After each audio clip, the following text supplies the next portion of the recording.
Baik, bismillahirrahmanirrahim. Alhamdulillahirabbil alamin wassalatu wassalamu ala asyrafil anbiya'i wal mursalin wa ala alihi wa ashabihi ajma'in. Allahumma 'allimna ma jahilna wanfa'na bima 'allamtana waj'alna minal mukhlisin. Wa sallallahu ala sayyidina Muhammadin wa ala alihi wa baraka wasallam. Alhamdulillahirabbil alamin. Terima kasih kepada Abang Zaki selaku pengerusi majlis. Yang saya hormati tuan pengerusi kita Haji Lan, seluruh ahli jawatan kuasa surau Haji Ismail, dan saya raikan teman-teman rakan-rakan kita yang turut memeriahkan program ataupun kita punya kuliah pagi ini. Mudah-mudahan kita insyaAllah kita akan mudah-mudahan kita diberikan manfaat oleh Allah Subhanahu Wa Taala sepanjang perkongsian kita pagi ini.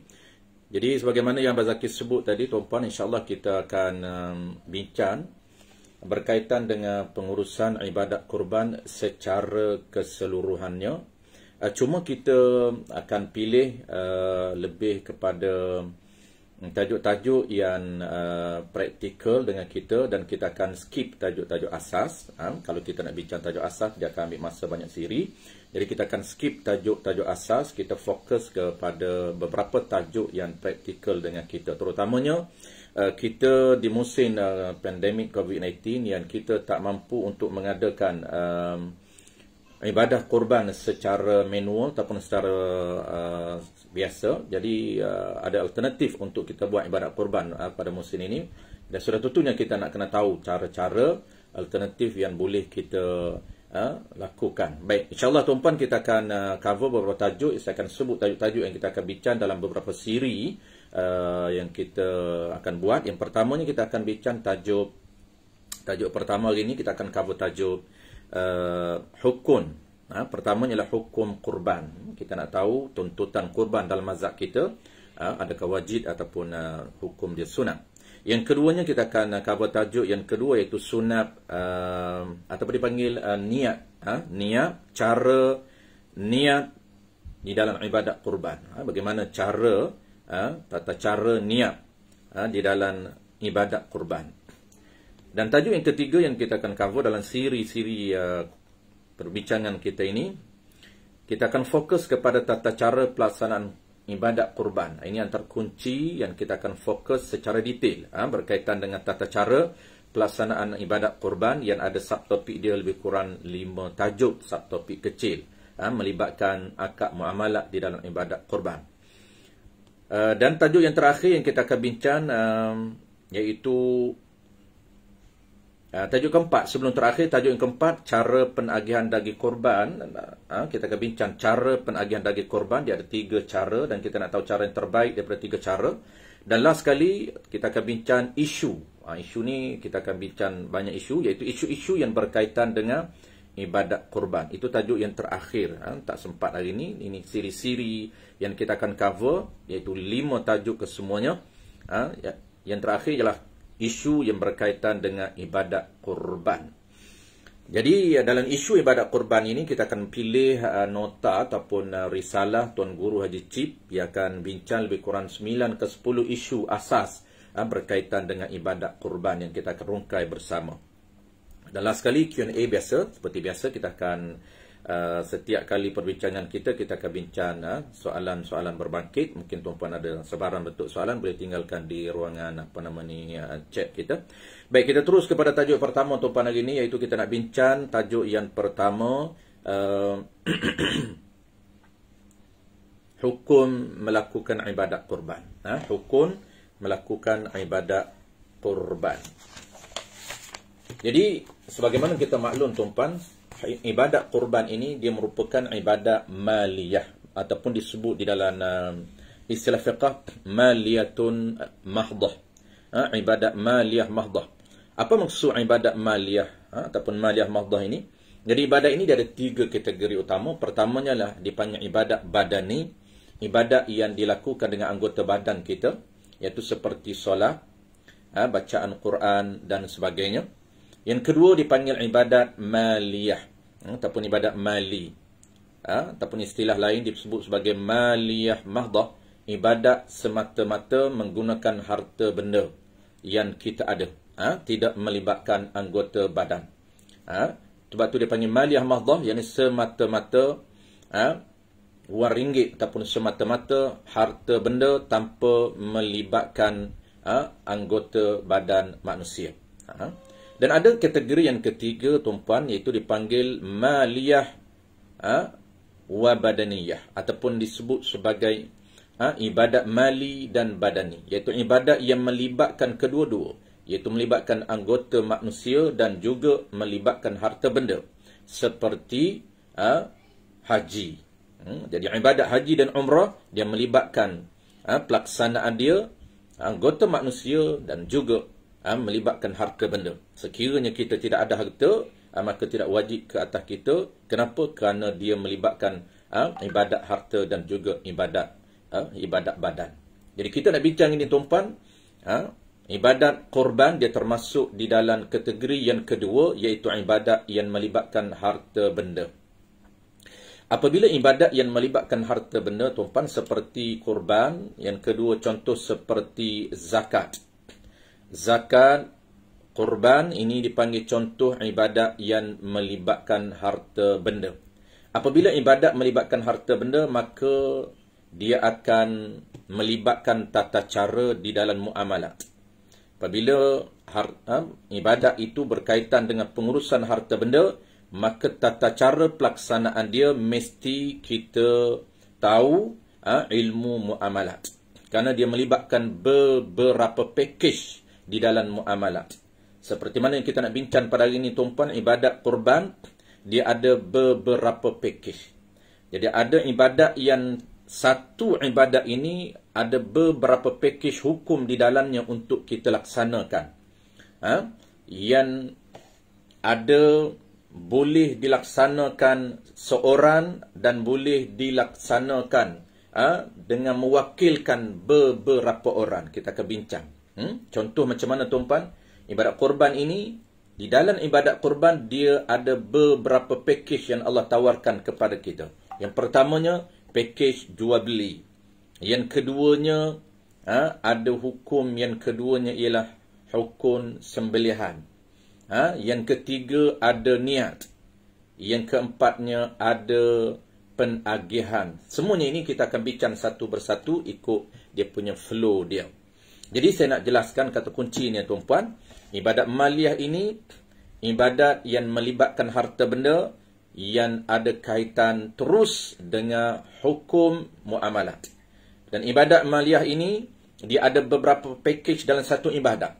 Apa dia yang dinamakan package?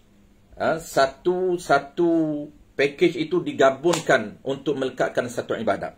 Ibadat korban tuan-puan, apa package dia? Dia ada jual beli, dia ada qabat, dia ada niat korban, dia ada sembelihan, dia ada penagihan daging korban. Itu maksud package yang mesti kita lengkapkan untuk menyempurnakan satu ibadat. Begitu juga tuan-puan zakat.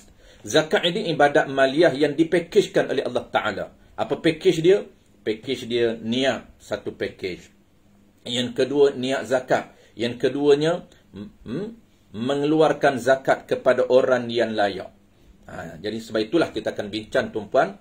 Apabila dia melibatkan muamalat, maka ada hukum muamalat yang kita akan bincang satu persatu dalam tajuk yang kelima. Tajuk yang kelima kita akan cover, iaitu tata cara pelaksanaan ibadat korban. Bermula SOP yang pertama sampailah penagihan daging. Dan kesemuanya itu tuan-puan digabungkan dengan ilmu muamalat. Ada akad jual belinya, ada qabatnya, ada niat korbannya, dan ada wakilnya. Dan yang ketiganya ialah ada penagihan daging korban. Baik, settle tuan-puan. Kita tahu secara umumnya status ibadat korban ini termasuk di dalam ibadat maliyah. Baik. Kita nak fokus, kita nak terus kepada hukum. Hukum melakukan ibadat korban. Jadi ibadat korban ini tuan-puan, di dalam mazhab kita Al-Imam Asy-Syafi'i rahimahullahu subhanahu wa ta'ala, hukum melakukan ibadat korban ini sunat muakkad. Sunat muakkad. Adapun di dalam mazhab lain wajib. Mazhab Hanafi dia jadi wajib.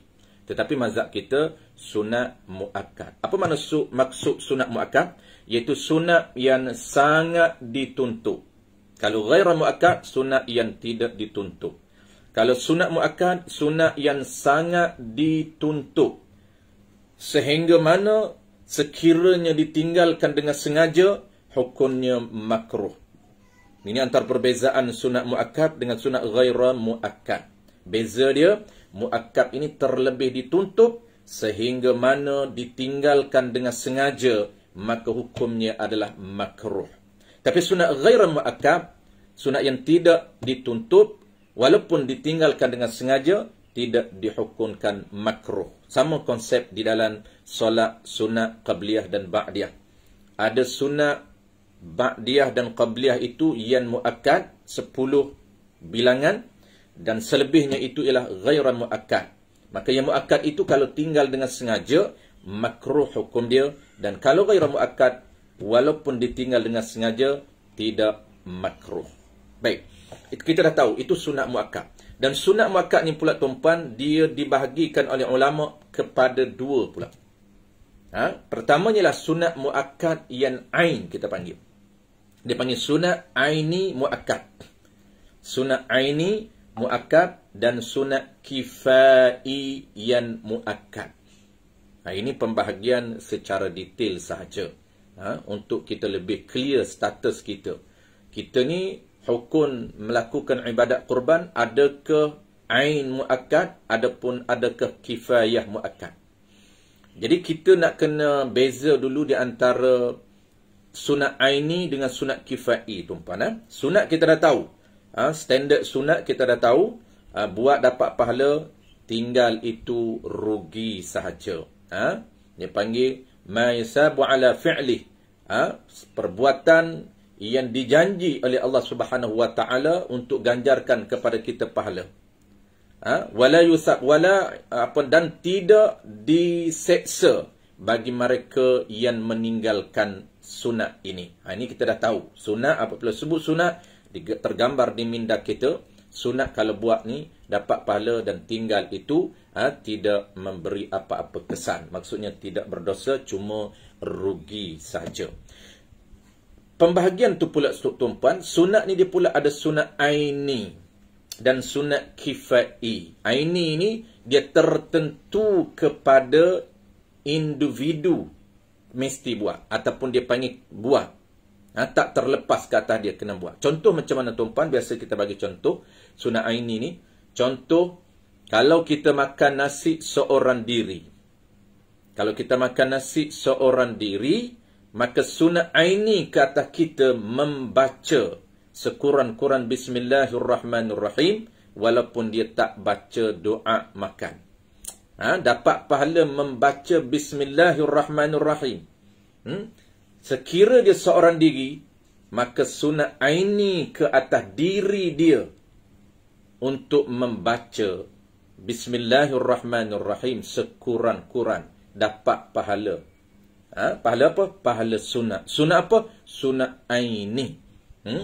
Aini itu maksudnya tertentu ke atas individu. Kalau dia seorang, maka tertentu ke atas dia. Itu dia panggil sunat, sunat aini. Di dalam isu kurban, tuan-puan. Jadi sunat muakkad ataupun sunat aini muakkad sangat dituntut ke atas aini, ke atas individu, sekiranya dalam rumah itu kita seorang sahaja. Pengiraan sunat muakkad ini dia kira tuan-puan isi rumah. Kalau dalam rumah kita ni isteri kita pun tak ada, kita hidup bujang. Kita je ada, anak pun tak ada, isteri pun tak ada. Maka sunat aini ke atas kita untuk melakukan ibadat kurban. Itu dia panggil sunat aini muakkad bagi setiap orang yang ada harta lebih pada hari Aidil Adha dan juga hari Tasyriq. Pahalanya sangat besar lah. Kita tak sebut yang dari segi kelebihan tu kita dah maklum. Pahala besar berbanding dengan sedekah sunat. Walaupun nama sunat muakkad. Sunat muakkad melakukan ibadat kurban, pahala dia lebih besar daripada sedekah sunat. Baik, serta tuan-puan, pertama sunat aini muakkad. Contoh dia, kalaulah kita seorang diri sahaja di dalam rumah kita, tak ada siapa pun, maka sunat muakkad ke atas diri kita untuk melakukan kurban sekiranya kita mampu. Kemampuan itu diambil kira pada hari Aidil Adha dan juga 3 hari tasyrik. Ada kemampuan lebih daripada nafkah wajib.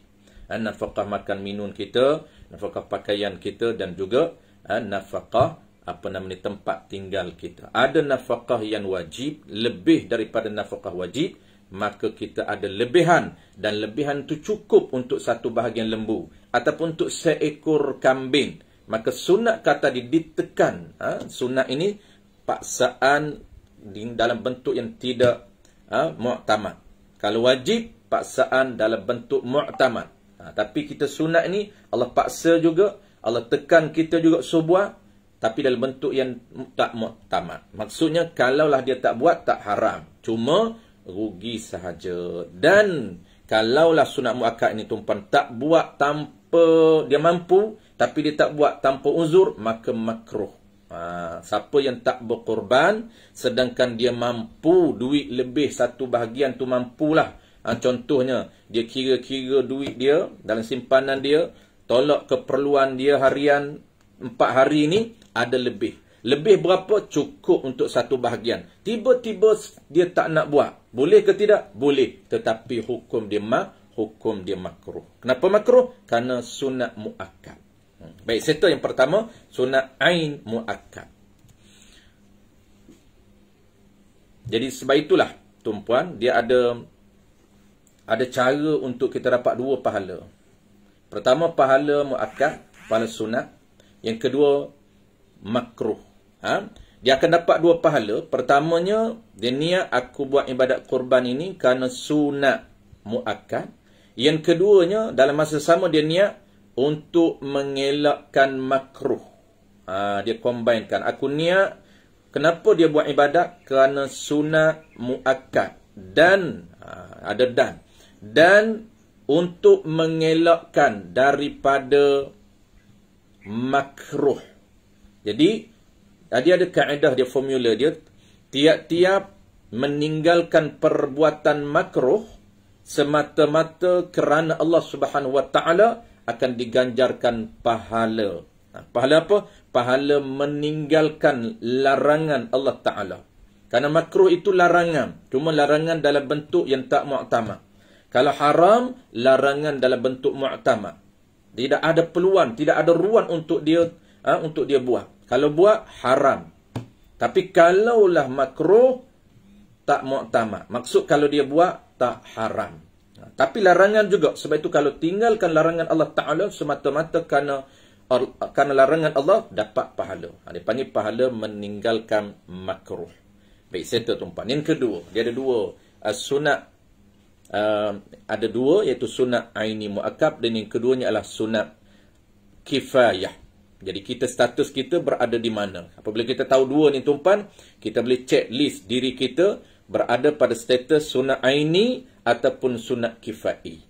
Sunat kifai ni tuan-puan, iaitu sunat yang memadai dalam satu isi rumah ataupun satu rumah itu, seorang yang buat gugur ke atas orang lain. Jadi gugur sunat, tak perlu orang lain melakukan sunat. Contohnya dia berada dalam rumah dia itu 3 orang ataupun 2 orang tuan-puan. Contohnya 2 lah. Anak kita dah besar, dah duduk asing dengan kita dengan isteri kita sahaja. Kita dengan isteri kita 2. Satu isi rumah 2 kepala.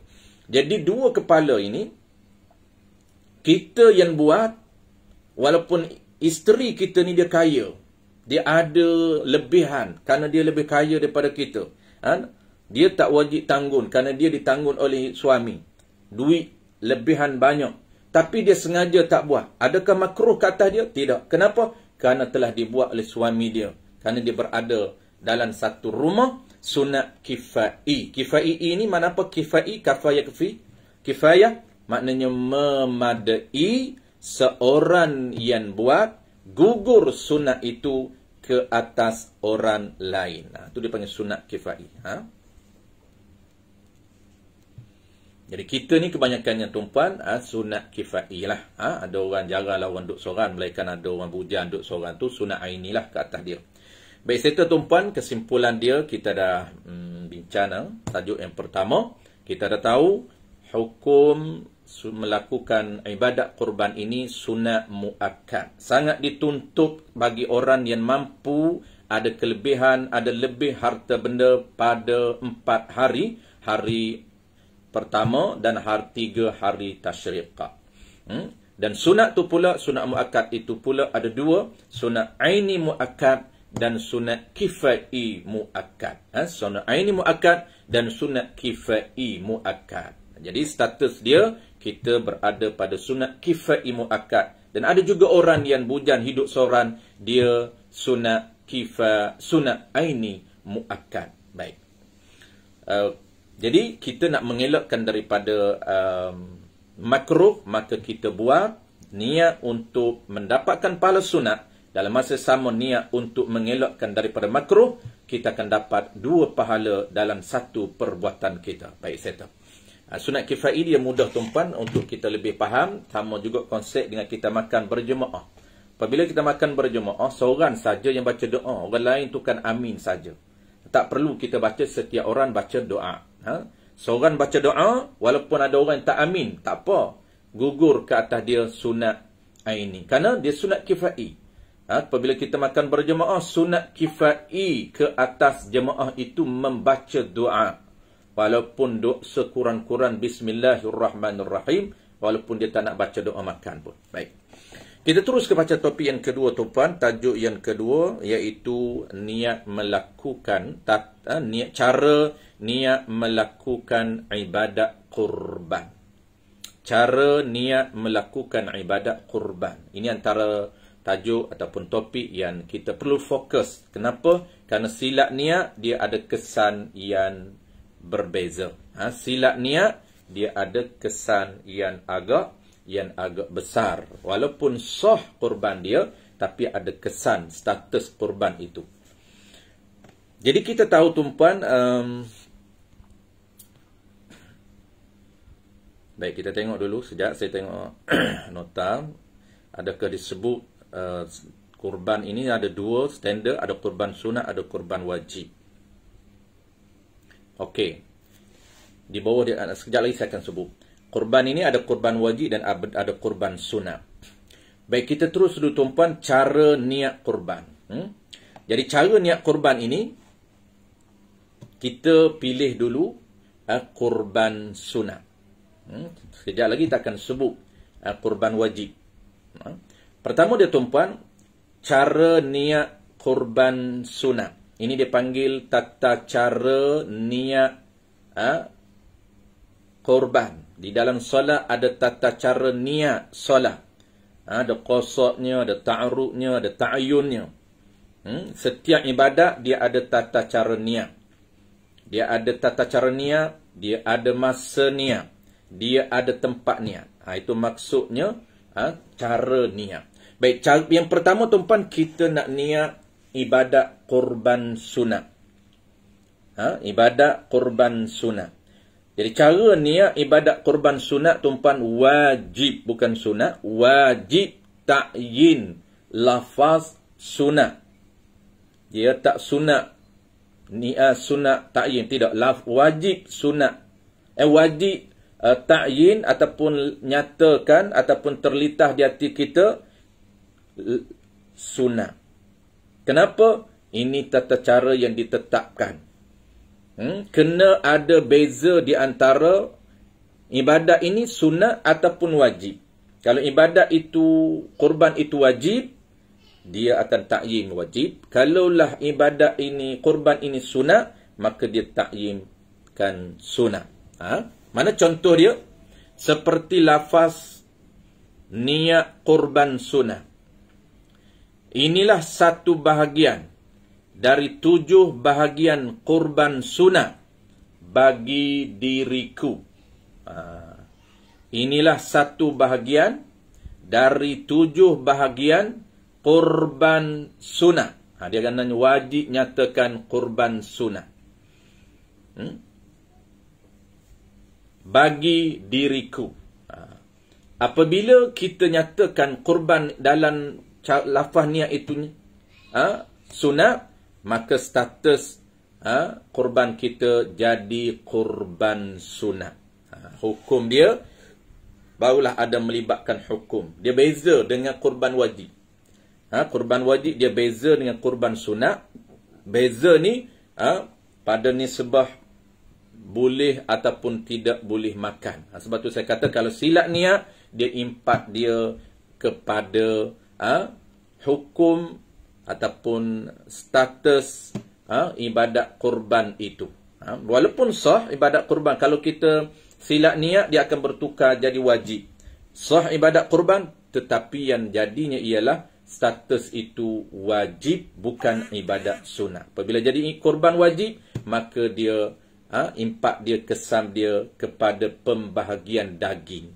Dia tak boleh orang yang berkorban wajib itu makan walaupun sedikit. Tetapi kalau ibadat sunnah, hukum makan daging korban itu sunnah. Hukum makan daging korban sunnah. Kita akan sebut di dalam penagihan nanti. Cara penagihan terbaiknya. Dia nak ambil qadar mana, kita akan refresh balik tu. Semua kita dah belajar, cuma kita punya kuliah ni, kita punya program ni lebih kepada refresh balik. Bagaimana Abang Zaki sebut tadi, kita nak recall balik saja. Baik, settle tuan, cara niat korban sunat.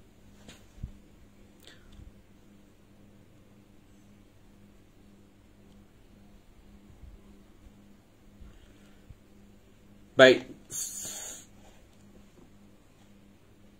Sekiranya tidak ditakyinkan sunat, kita nak tengok yang kedua pula. Sekiranya tidak ditakyinkan sunat, maka akan bertukar jadi kurban wajib. Kerana termasuk di dalam ibadah kurban wajib. Kalaulah kita tertinggal niat sunat, maka dia akan auto menjadi wajib. Contoh kita kata inilah satu bahagian dari 7 bahagian kurban bagi aku. Dia tak sebut, dia sebut satu je, dia sebut kurban umum. Apabila sebut kurban itu umum, maka dia tak akan jadi sunat. Dia akan jadi masuk di dalam kategori wajib. Kenapa? Kerana sunat itu mesti ditakyinkan. Mesti ditakyinkan sunat. Jadi apabila dia tak takyin sunat, dia akan jadi apa? Dia akan jadi kurban wajib. Jadi kesimpulannya tuan-puan, kita nak tahu status ibadat kurban kita ini, dia akan jadi wajib ini dengan 2 cara. Ada 2 cara kurban jadi kurban wajib. Cara pertama, yang pertamanya ialah nazar. Ini wajib. Nazar dengan lafaz nazar, maka jadi wajib kurban tersebut. Apabila jadi wajib, dan wajib sembelih segera. Dia tak boleh delay. Apabila kurban itu jadi wajib, maka wajib sembelih segera dan wajib disedekahkan semua daging kurban wajib kepada fakir miskin. Dan haram ia makan walaupun sedikit. Itu kesan dia panggil ibadat kurban wajib. Cara pertama yang jadi wajib ini, ibadat kurban wajib, iaitu nazar. Dan nazar tuan-puan, dia ada lafaz dia. Lafaz nazar. Kita tak nak bincang panjang, kerana dia tajuk nazar. Ada lafaz nazar dan ada perkara-perkara yang sah nazar. Bukan semua benda sah nazar, tidak. Dia ada perkara yang sah nazar dan dia ada lafaz nazar. Bukan dia sebut tanpa lafaz nazar, dia tidak akan jadi nazar. Yang kedua, dia akan jadi wajib tuan-puan. Wajib pertamanya ialah nazar. Yang keduanya, Dengan cara apa? Dengan cara ta'yin ataupun menentukan binatang yang sah dibuat korban yang ada di dalam milik dia. Nah, ini kita nak tengok status dia. Dia ta'yin secara umum tanpa dia sebut sunat, dia bertukar status kepada wajib. Saya ulang sekali lagi tuan-puan, cara yang kedua jadi wajib ni iaitu dengan cara ta'yin, menyatakan binatang yang sah dibuat korban yang ada di dalam miliknya. Dia ta'yin, dia nyatakan binatang yang sah dibuat korban yang ada dalam milik dia. Macam mana cara ta'yin dia? Seperti dia kata, inilah binatang korban. Seperti dia kata apa tuan-puan? Ingat cara dia, ada binatang yang sah dibuat korban dan binatang itu milik dia. Ini. Binatang itu sah dibuat korban dan status binatang itu menjadi milik dia. Maka apa yang dia ta'yin yang boleh merubah status binatang itu menjadi korban wajib, tak jadi sunat? Dia kata apa? Dia kata lembu ni. Lembu itu sah dibuat korban.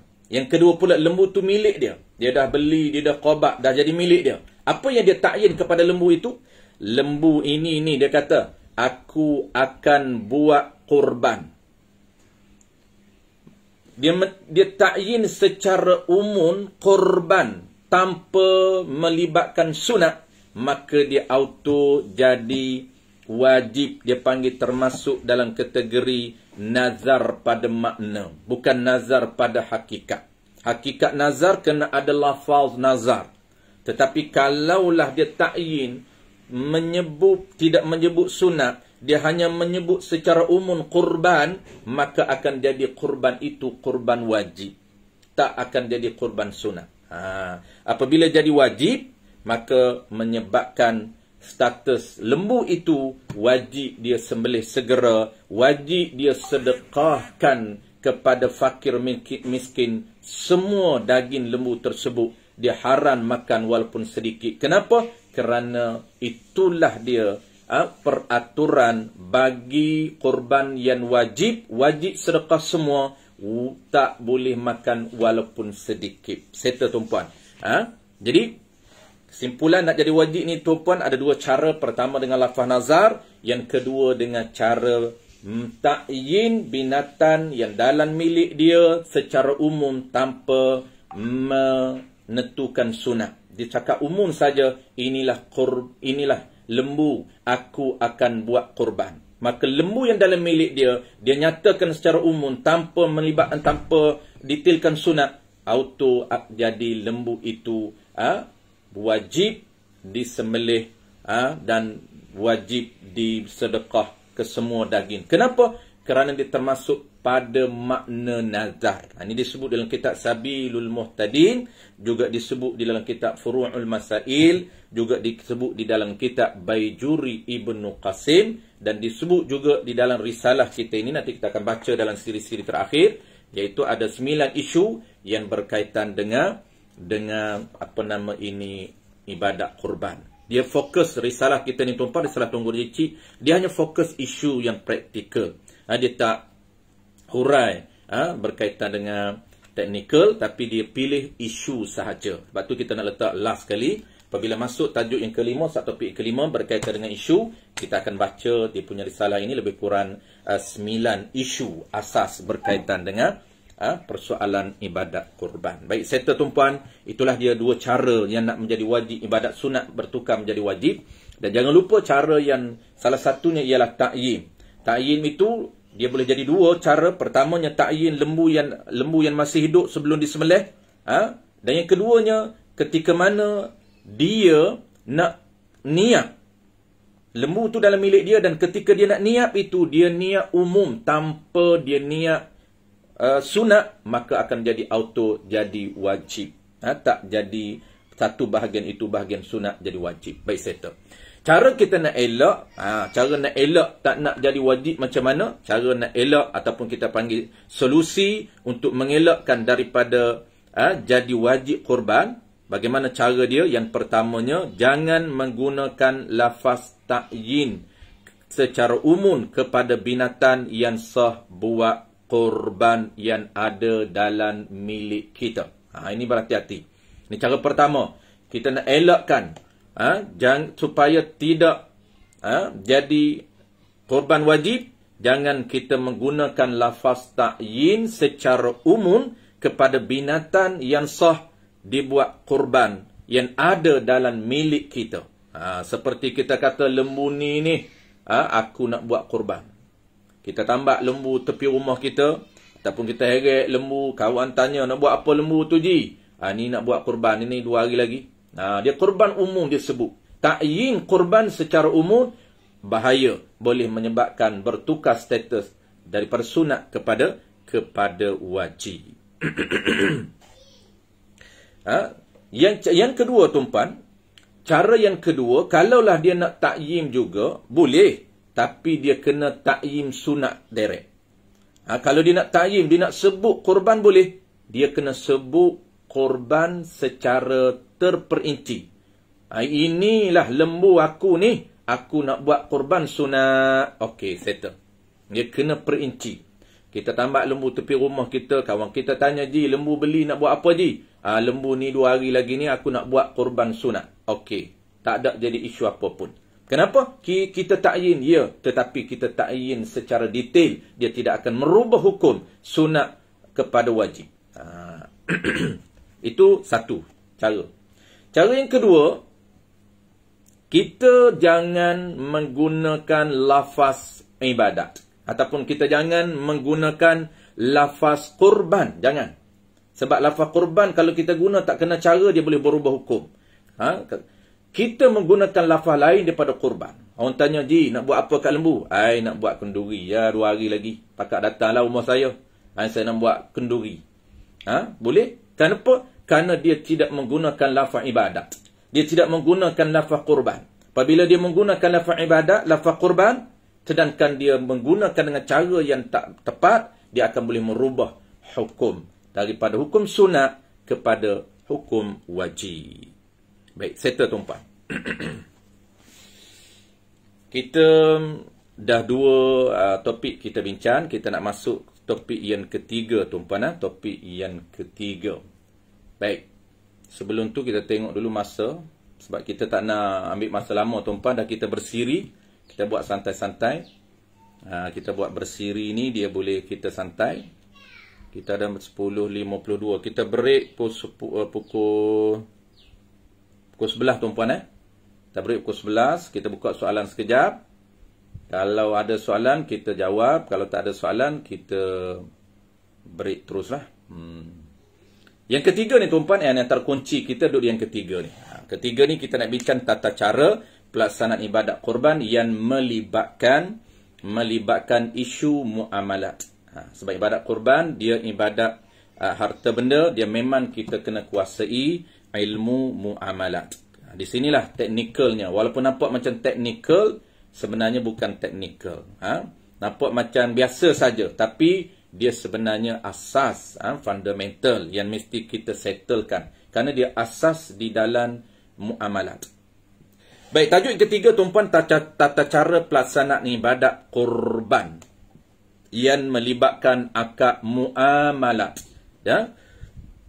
Tata cara pelaksanaan ibadat korban ini tuan-puan yang melibatkan akad muamalat. Yang pertamanya ialah akad jual beli yang kita nak bincang. Yang keduanya tuan-puan, kita nak bincang qabah. Yang ketiganya yang kita nak bincang sembelihan dan akad wakalah. Yang keempat yang kita nak bincang, dia ada satu topik panjang tuan-puan. Yang empat yang kita nak bincang niat korban. Niat macam mana cara nak niat. Cara niat kita tahu dah tempat masa dia. Bila masa kita nak niat. Dan yang kelimanya ialah, yang kita nak subtopik yang kelima, hari ni bukan tak sempat lah, ini saya nak sebut saja subtopik yang kelima yang kita nak cover dalam tajuk ni, akad wakalah. Akad wakalah ni alternatif untuk kita, terutamanya musim pandemik ni, kita tak mampu buat sendiri. Kalau nak buat korban juga, inilah yang kita kena tahu. SOP wakalah A to Z. Jadi kita akan perincikan insya-Allah akad wakalah ini.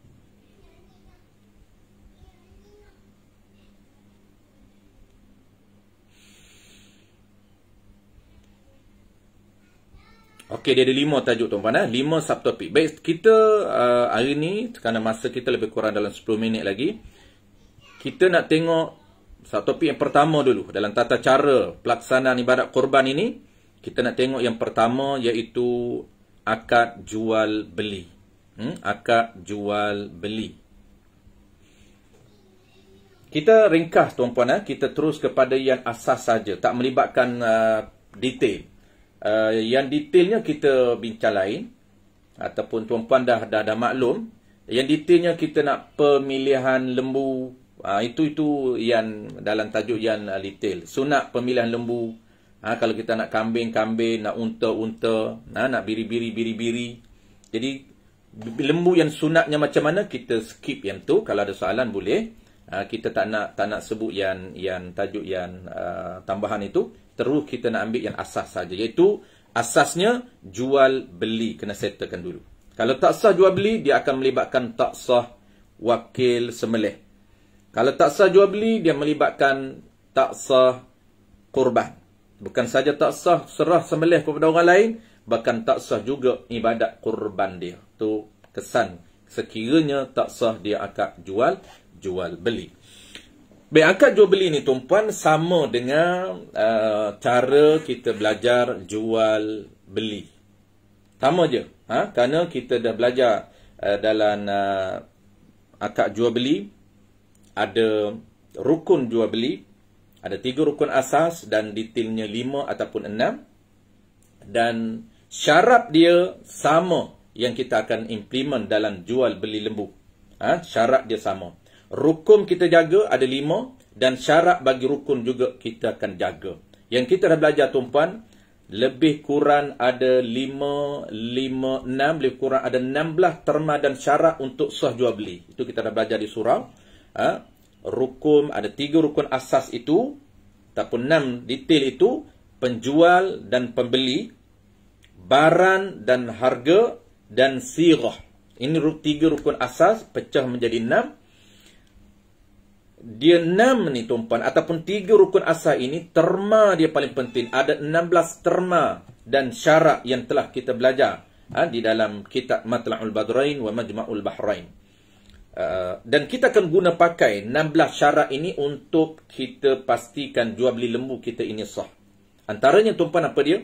Antaranya yang kita mesti jaga ialah ikut qaul yang mu'tamad, sirah ada ijab dan qabul. Ini asas. Penjual ada, pembeli ada, dan barang ada, dan duit ada, sirah ada. Sirah ni ijab dan qabul. Qaul yang mu'tamad, pastikan jual beli ini ada ijab dan qabul. Settle tuan-puan, kita tak nak detailkan sebab kita dah belajar.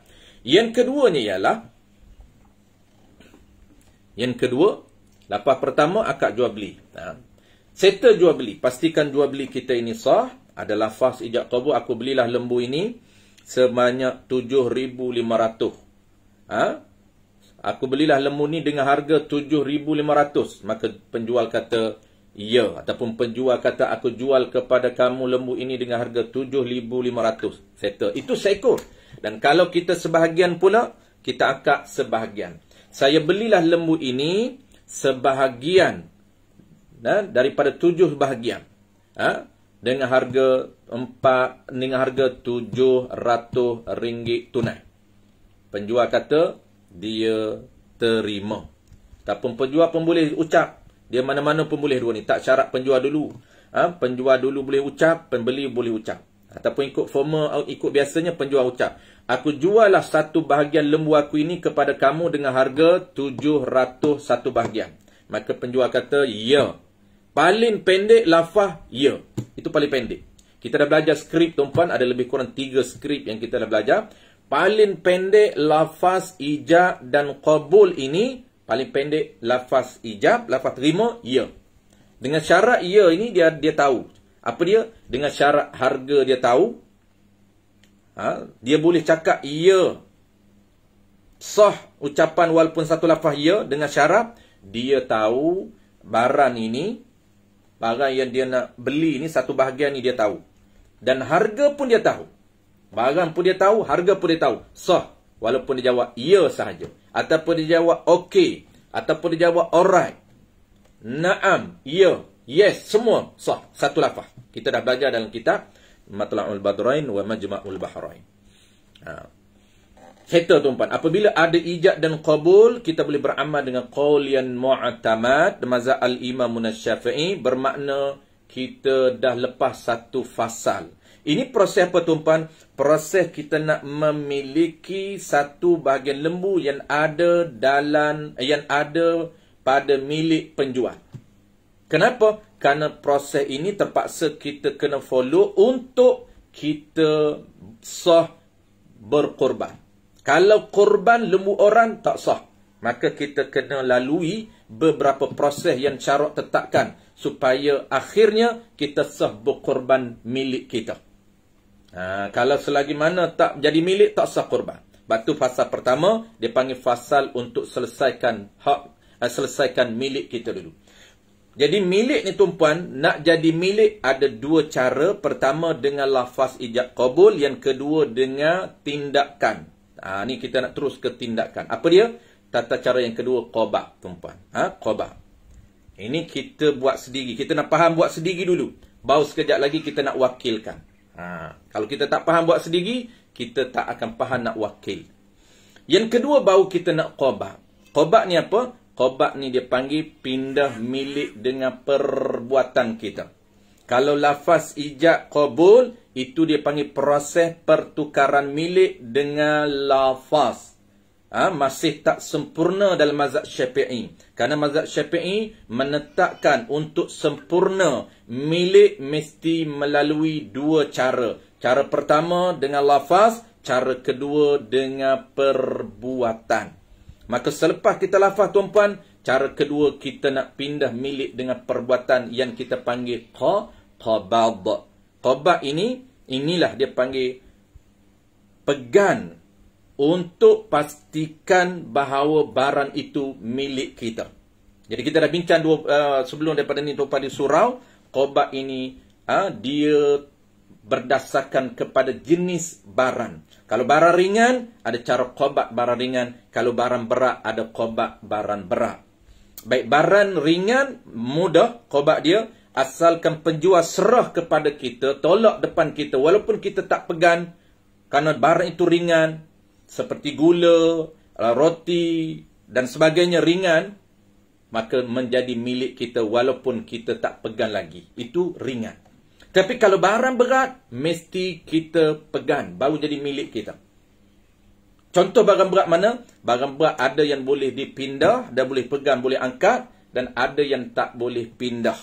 Apabila barang itu tak boleh pindah, seperti rumah, seperti aset, dia ada cara dia. Kita tak nak sebut, dan kerana kita dah sebut jalan kelas. Cuma kita nak sebut yang praktikalnya, kalau binatang. Bagaimana cara untuk qabad binatang? Sama dengan kenderaan. Maka kenderaan dan binatang ni, qabad dia untuk pindah milik jadi milik kita, pastikan dia bergerak walaupun sedikit, untuk pastikan menjadi milik kita. Kalau binatang, pastikan selepas kita akan ijab qabul, pastikan dia bergerak sedikit. Maksudnya dia melangkah sedikit. Sebab itulah tuan-puan, kalau kita perhati orang dulu, kenapa orang dulu secara manualnya, dia akan, sebelum dia sembelih, ke semua 7 orang ini ada, dan setiap satu persatu peserta ini, dia akan akad jual beli. Dan selepas dia akad jual beli, dia pegang tali, dia tarik supaya lembu itu berjalan selangkah. Kenapa? Ini proses untuk qabad, untuk pindah milik menjadi milik peserta. Daripada penjual serah kepada peserta, maka serahan nak jadi milik sempurna, mesti peserta itu qabad. Apa dia qabad?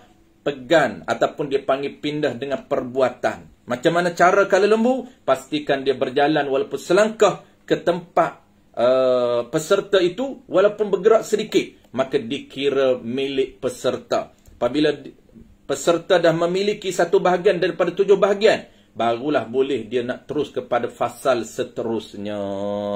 Selagi mana tak milik peserta, peserta tak boleh untuk fasal seterusnya sembelih. Tak boleh. Dia kena settle dulu fasal yang kedua. Bagi milik secara perbuatan dulu. Ini mazhab kita. Al-imamuna Syafi'i. Barulah yang ketiga. Yang ketiganya tumpuan, kita nak sembelih. Ataupun kita panggil, kita nak sembelih sendiri kerana 7 orang tak boleh. Kita terpaksa kena wakil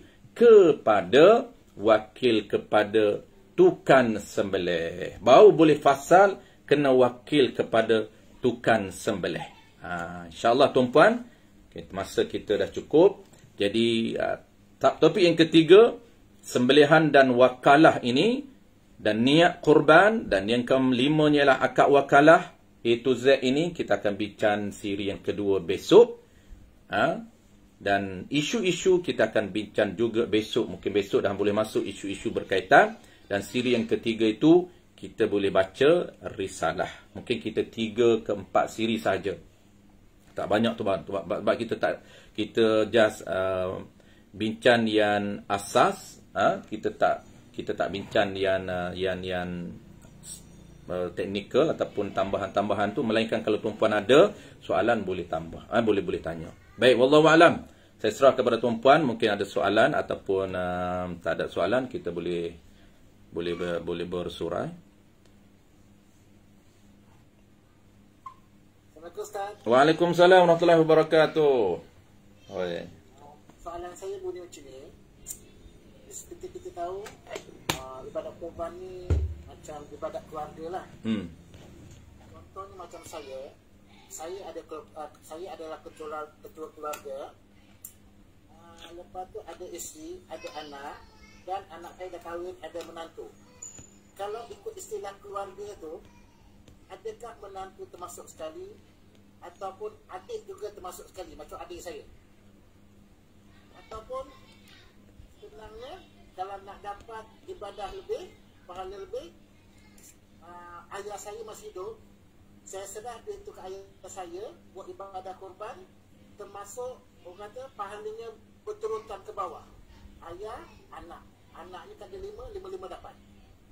Okey Ustaz. Terima kasih. Baik, terima kasih pengerusi kita. Baik, soalan dia, satunya ialah status keluarga. Kita nak tahu keluarga. Yang keduanya, soalan yang kedua, boleh ke tidak kita nak serahkan, kita pembuat dan nak serahkan duit kepada ayah kita dan anak-anak kita untuk mereka buat kurban. Betul Okey, soalan yang pertama, status keluarga. Kenapa nak tahu status keluarga? Sebab kita nak pastikan bahawa satu keluarga ini, pastikan satu keluarga, satu rumah, satu keluarga itu pastikan seorang yang buat untuk gugur fardu, untuk gugur sunat kifai. Baik, jawab dia tumpuan. Pengiraan dia kira isi rumah. Dalam isi rumah ni, contohnya kita ada isteri, kita ada anak-anak kita, anak-anak menantu kita ada, cucu pun ada. Dalam ramai-ramai itu, dia kira untuk nak sunat kifai ni tumpuan, sunat kifai, dia kira seorang. Siapa yang ada duit, yang mampu, dia ialah yang berkorban. Dia berkorban, maka orang lain yang tak korban ini, walaupun orang lain ni ada duit, kalau tak ada duit, tak kisah pun, tak jadi makruh. Orang lain pun ada duit juga, mampu juga, tapi sengaja tak korban. Kenapa? Kerana dia kata ayah dah korban. Isteri kata ke isteri, kenapa tak korban? Isteri kata abang dah korban. Cucu yang mampu, cucu pun besar dah balik dah, duit banyak, tak mampu, kenapa? Tak korban, kenapa? Mampu tak korban ni? Dia kata saya, rumah saya dah ada orang buat korban. Jawab dia tumpuan, gugur ataupun memadai, tak makruh ke atas orang lain. Kita nak bincang ni tumpuan, kenapa? Kerana nak elak daripada makruh, bukan haram. Kerana pendapat kita mazhab Syafi'i dia sunat muakkad. Cuma kita nak bincangnya yang Tuan Haji kita tanya ni, nak gugur sunat kifai. Sebab kalau semua tak buat, sedangkan dia mampu, makruh. Makruh ke atas semua orang. Tapi kalaulah seorang yang bantu orang lain, dia yang buat. Ayah yang biasa buat. Anak-anak yang besar dah bekerja, dia mampu. Tapi tak buat. Ayah dah buat. Gugur. Maksud gugur ni tak makruh ke atas anak. Baik, settle. Soalan yang kedua. Kita buat korban. Dan kita ni nak pastikan, nak pahala besar, bagi duit dekat ayah kita. Kita pun ada ayah kita. Bagi duit dekat ayah kita supaya ayah kita buat korban. Boleh ke tidak? Jawab dia boleh dan dapat pahala sunat korban. Kita dah buat korban, dapat pahala. Kita bagi kepada ayah kita duit, dia buat korban, dapat pahala kepada kita, tak kurang sedikit pun, kata Nabi. Man dalla 'alal khair falahu mithlu ajruh kafa'ili. Tunjuk jalan orang lain buat kebaikan ni, Allah Taala akan bayar sedikit pun tak mengurangi seperti mana kita buat. Itu contoh yang cara yang baik. Jangan buat cara macam ni. Dia bagi duit kepada orang lain buat korban dan dia tak buat korban. Dia kata saya ni tiap-tiap tahun dah ustaz. Dia buat macam haji. Dia duk faham dia ni nak cara macam buat haji. Dia kata tiap-tiap tahun dah saya buat korban. Tahun ni saya tak buat korban. Tapi saya bagi anak saya buat korban. Adakah afdal buat macam tu? Tak. Yang afdalnya diri dia buat korban dulu, barulah dia bagi kepada orang lain buat korban. Kerana setiap korban ini, setiap tahun disunat buat korban. Setiap tahun buat korban sunat. Bukan maknanya kita dah sunat buat korban tahun ni, tahun depan bagi orang lain pula. Tahun depan mampu buat. Dan mampu lebih lagi, barulah bagi duit ini kepada orang lain untuk buat. Bagi duit ke anak kita. Anak kita tak nak buat korban. Ni ayah bagi duit. Kamu satu bahagian buat korban. Ni satu bahagian untuk cucu. Ni satu bahagian untuk isteri. Semua kita support. Boleh ke tidak? Ya. Dan afdal. Kerana kita dah buat dan kita nak lagi pahala lebih, kita bagi duit kepada orang lain untuk buat korban. Settle. Sama-sama. Ada soalan lagi? Oh, ada dalam box. Saya baca dalam inbox ni.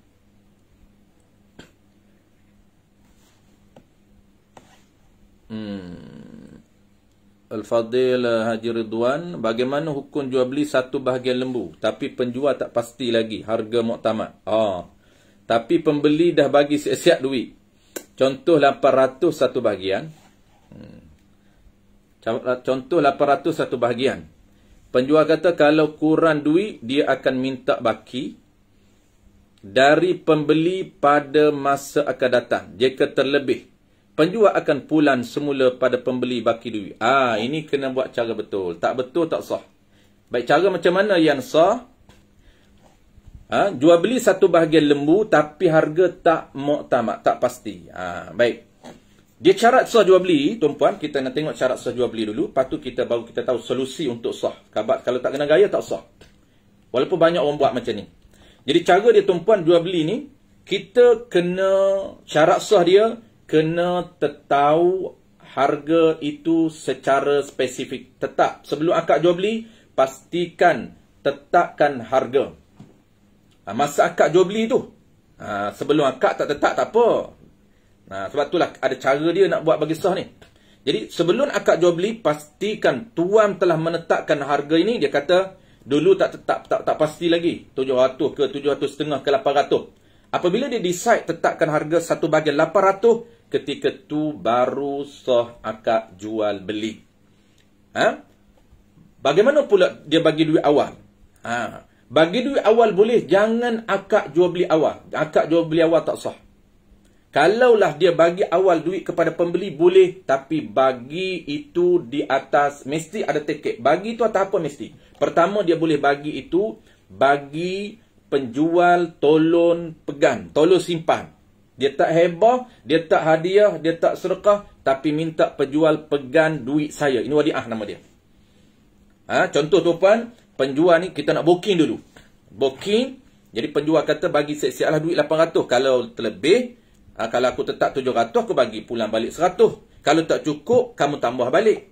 Boleh ke tidak? Boleh, tapi jangan akad jual beli lagi. Memang tak boleh akad jual beli sebab tak tetap lagi. Bagi duit itu mesti ada stand. Bagi duit itu, bagi itu pertama, kita nak pilih medium. Sebab muamalat menyediakan median kepada kita untuk kita guna. Proses pertukaran dan perpindahan duit kepada orang lain mesti ada. Mesti ada stand apa-apa. Mesti ada pegang atas dasar heboh. Mesti aku bagi ni hadiah dulu. Mesti aku bagi ni, kamu pegang je duit. Kita boleh pertama tuan-puan, kita bagi duit kepada penjual. Kamu tolong pegang duit aku dulu. Masa dah decide berapa-berapa ratus, baru aku akan ambil duit ni dan akad. Status itu tuan-puan, nama dia pegang duit dulu tu, dalam muamalat dipanggil wadi'ah. Tolong simpan duit orang. Tolong simpan harta orang. Tak boleh guna. Dia simpan, jangan guna. Letak bawah batar mana-mana. Jangan dia guna duit tu. Kerana itu bukan duit penjual. Itu duit pembeli yang minta supaya penjual pegang dulu. Simpan dulu. Itu cara pertama. Ataupun cara kedua tuan-puan. Cara kedua ni, kita bagi terus kepada dia. Kita hebah. Apabila hebah, kita hebah dulu kepada dia. Apabila aku nak guna nanti, kamu hebah kepada aku balik. Ini kena pandai caralah. Cara kedua ni kena pandai. Kalau cara pertama mudah, so pegang duit saja. Cuma bahayanya, kalau penjual tu tak tahu dia guna, itu bahaya. Itu haram, guna duit orang. Kerana kita minta dia pegang duit kita, bukan minta dia guna. Kalau dia guna, kena pastikan pindah milik, baru boleh guna. Kita minta pegang, settle. Tapi yang kedua ini, kita minta supaya, kita hebah dia. Aku hebah kepada kamu 800. Nanti ketika nak akad nanti, kamu akan beri balik, hebah balik kepada aku. Ketika nak angkat nanti. Sebab apa kita nak hebah? Supaya dia boleh guna duit kita. Takut kita bagi pegang wadi'ah, dia guna haram. Boleh guna cara salah satu daripada dua cara. Bila nak kena angkat jual beli? Apabila dia dah tentu 800, maka dia ketika itu baru boleh akad jual beli. Saya rasa terjawab soalan Al-Fadhil Haji Ridwan. Saya tengok, saya baca balik, betul tak? Hukum jual beli satu bahagian lembu, tapi penjual tak pasti lagi harga muktamad. Okey. Tapi pembeli dah bagi siap-siap duit. Contoh 800 bahagian. Dia bagi siap-siap 800. Penjual kata kalau kurang duit, dia akan minta baki pembeli pada masa akan datang. Jika terlebih, dia pulangkan. Inilah biasa buat ramai tuan-puan. Tapi kena adjust, kena setting balik, kena ubah balik amalan ini supaya bertepatan dengan muamalat. Muamalatnya tuan-puan, pastikan perpindahan milik ini, kita pilih mana-mana median yang dipilih oleh syarak, dan kita mesti ada akad jual beli yang sah. Pasal pertama, kita bagi 800 kepada dia ni, bagi ini atas dasar apa? Bagi kamu pegang dulu. Okey, maknanya itu nama dia wadi'ah. Wadi'ah ni tolong simpan harta orang lain. Jangan guna. Simpan, pegang saja. Yang kedua, kita nak takut dia terguna, dia nak guna duit ni 800 ni, kita pastikan proses tukar milik. Tapi kena pandai cara. Kita kata ni aku hebah kepada kamu lah 800, boleh guna dah. Nanti hari yang nak jual akad jual beli tu, mu kena hebah balik kat aku. Ni aku hebah ni kepada kamu, mudah kamu boleh guna dah. Kalau aku bagi wadi'ah, mu pegang saja, tak boleh guna duit ni. Itu cara untuk menyelamatkan dia daripada menggunakan duit kita dengan cara yang tak betul. Maka kita hebah dia siap-siap. Boleh. Soalan Haji Kamaruddin, sekiranya kita berniat kurban sunat dalam hati, tapi terlafaz menjadi kurban wajib secara tak sengaja, bolehkah buat turn kurban sunat semula? Baik, dia kira hati lafaz itu sunat, yang hati itu wajib. Dia kira lafaz itu sunat, yang wajibnya di hati. Apa yang terlintas di hati kita, itu yang diambil kira.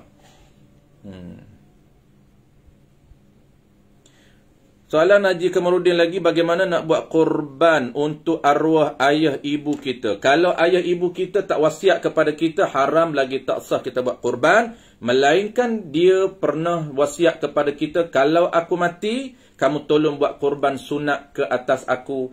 Maka kita sunat buat kurban dan sah buat kurban kepada arwah ayah kita. Kalau dia tak pernah wasiat kepada kita, ada satu cara sahaja, kita buat kurban diri kita dan sunat untuk kita sedekah pahala kepada arwah ayah kita.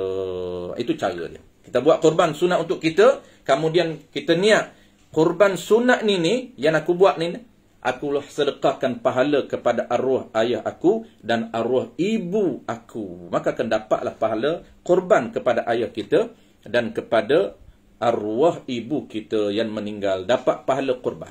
Baik, itu cara dia. Al-Fadil Tuan Haji Helmi Yunus. Assalamualaikum. Waalaikumsalam warahmatullahi wabarakatuh. Boleh buat korban untuk anak, isteri dan bagaimana lafaz?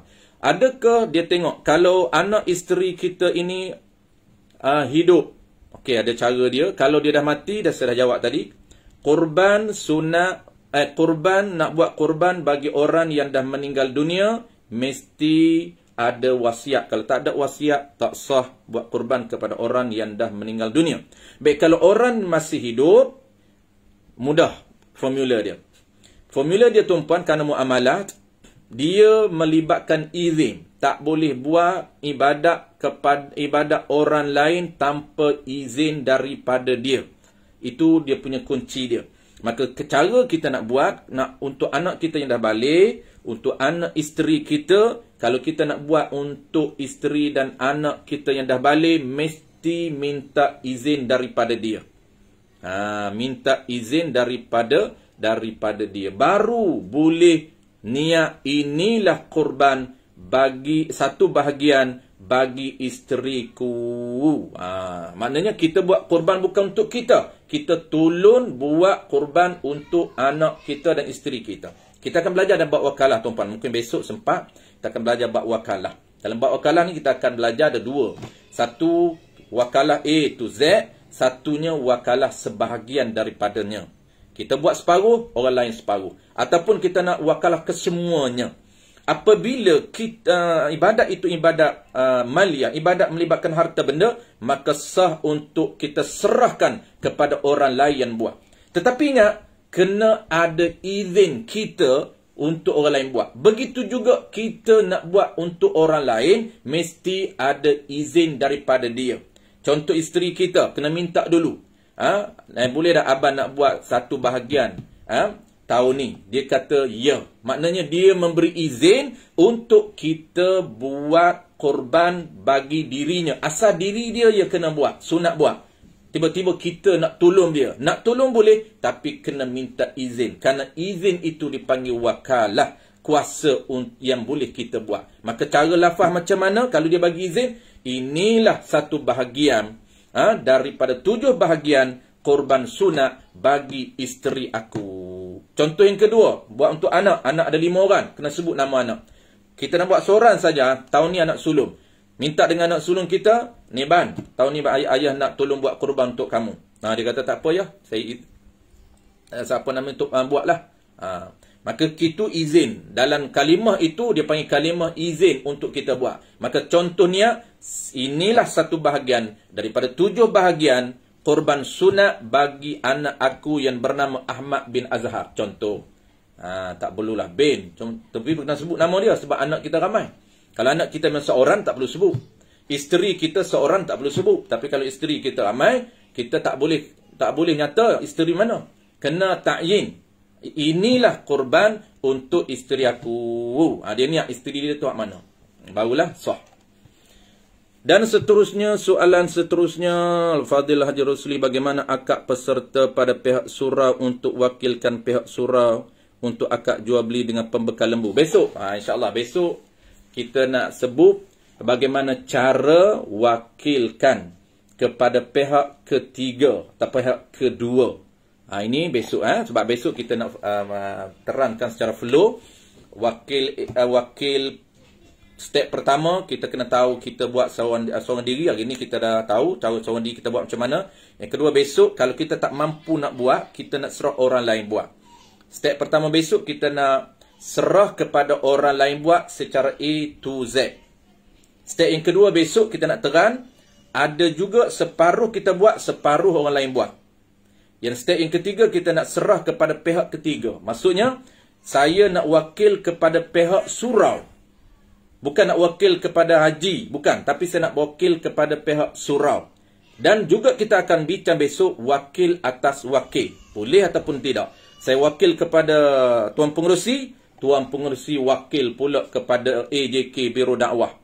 Biro dakwah dia wakil pula kepada Tok Bila buat wakil atas wakil besok insya-Allah. Jadi saya kalau kita sebut hari ni direct, jadi besok tu makan masa lah hari ni. Seterusnya soalan terakhir kita tak nak ambil masa tuan-puan lama. Ustaz, korban sunat wan telah dilayar kepada wakil untuk beli lembu, tapi lembu dan bahagian belum pasti sehingga masa nak sembelih, bolehkah niat wakilkan semua? Okey, besok insya-Allah. Kita tak perlu, ini cara mudahnya tuan-puan, wakil A to Z. Wakil daripada semua A to Z tu apa? Sebab dia package. Package A jual beli, package B qada, package yang ketiganya sembelih, package yang keempatnya niat, package kelimanya pengagihan. Kesemua package itu kita wakil semua orang yang buat. Boleh, itu paling mudah. Jadi tak perlulah kita nak akad jual beli sendiri. Maknanya kita bagi duit itu kepada mewakil, dialah yang akan buat. Tak perlu tunggu nak niat bila, tunggu nak akad ijab qabul bila, tunggu nak niat, tunggu nak bagi sembelih. Tunggu daging saja. Kalau lah orang nak bagi daging, kalau orang tak bagi daging tak perlu, sebab kita dah wakil supaya agih daging. InsyaAllah besok tuan-puan kita akan ulang balik cara SOP wakalah bermula daripada A sampailah akhir. InsyaAllah saya suruh balik kepada Abang Zaki. Kalau ada soalan, kita akan sambung besok tuan-puan. Saya minta tanya satu soalan, boleh saya? Boleh. Perbezaan buat korban satu bahagian lembu dengan korban kambing. Okey, apa perbezaan dia? Ini perbezaan dari sudut afdal, bukan dari sudut sah. Jadi dari sudut sah, apabila binatang itu sah, maka apapun jenis binatang sah dibuat korban. Tetapi kita bukan nak tengok dari sudut sah, tapi kita nak tengok dari sudut kualiti pahala.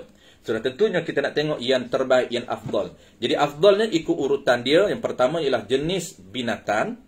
Jenis binatang yang afdal bermula dengan unta, yang keduanya lembu dan spesies dia, yang ketiganya barulah kambing dan spesies dia. Itu urutan jenis binatang. Dan afdal dari segi cara ataupun kaifiyah, kalaulah lembu seekor dengan binatang kambing seekor, sudah tentunya lembu seekor lebih afdal daripada seekor kambing. Sebab apa? Sebab itu urutan jenis. Bermula unta, yang kedua lembu dan spesies dia. Spesies dia ni kerbau dan sebagainya. Barulah turun kepada kambing. Kambing tu pula ada spesies dia, kambing biri-biri.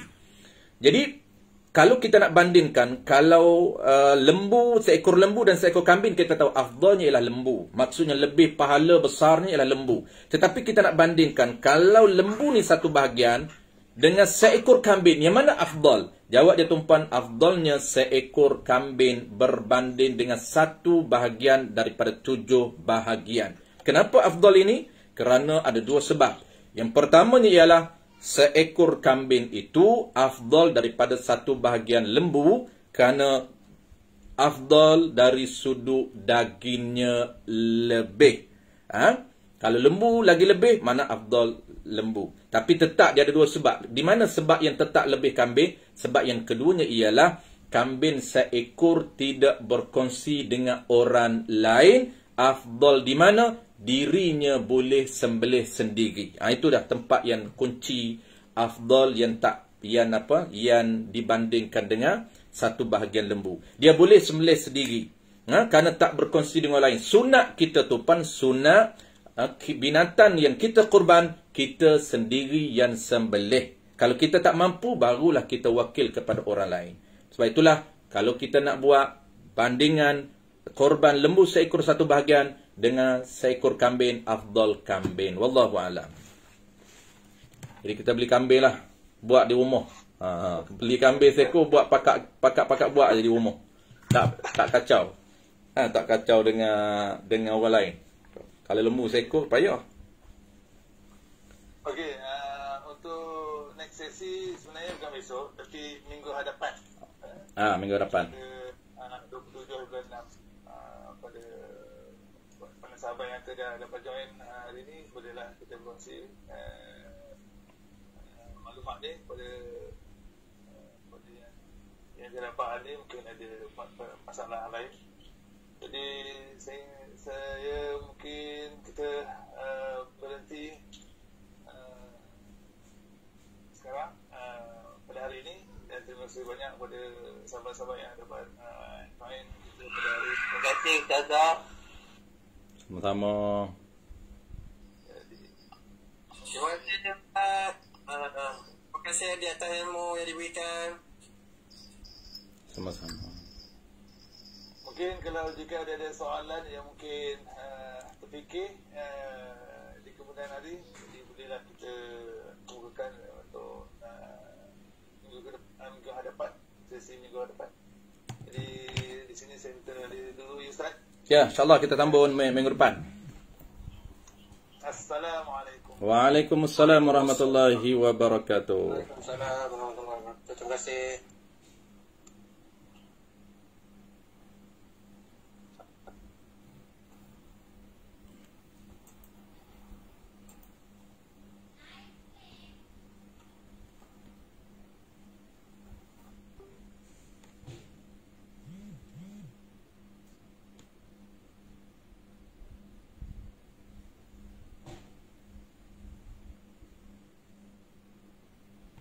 Baik tuan-puan, insyaAllah kita jumpa minggu depan dalam siri pengurusan ibadat kurban yang kedua, yang kita akan bincang minggu depan tata cara pelaksanaan kurban dalam satu topik yang ketiga, iaitu akad wakalah. InsyaAllah minggu depan kita akan bincang akad wakalah secara detail. Dalam siri yang ketiga tu mungkin akan next akan datang, kita akan bincang Q&A ataupun soalan. Kita ada lebih kurang 20 soalan yang saya kumpul tuan-puan. Pengalaman-pengalaman yang kita dah mengajar di tempat-tempat lain. Jadi soalan-soalan tu kita kumpul. Soalan terkumpul, kita akan baca balik. Mungkin ada soalan yang orang tak tanya, tapi soalan tu agak praktikal, juga kita akan bincang. Soalan yang saya kumpulkan tempat-tempat lain tu lebih kurang ada 20 soalan. InsyaAllah kita akan bincang dalam siri terakhir. Wallahualam. Kita jumpa lagi dalam minggu depan, Ahad minggu depan. Wallahualam. Assalamualaikum warahmatullahi wabarakatuh.